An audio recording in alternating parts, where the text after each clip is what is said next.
A paz do Senhor, pastor Ramon. É alegria que muitas vezes quando nós recebemos a bênção de Deus, e está aqui caminhonete, né? Está aqui, graças a Deus.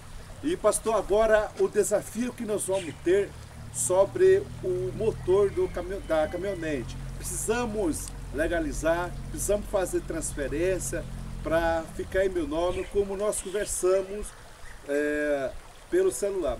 Pastor, para legalizar o documento da caminhonete fica R$ 2.050.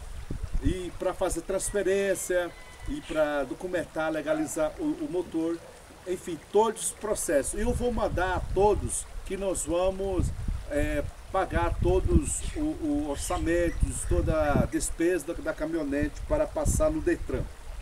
E também tem a multa de algumas multas, né, do caminhonete, e isso também vai custar. Então, pastor, está aqui uma bênção de Deus para fazer a obra, para somar o reino de Deus. Eu quero agradecer a todos, né, principalmente ao Senhor e a família do Senhor, que o Senhor venha orar por nós. Ficou a despesa por R$ 2.050. Então, venha orar.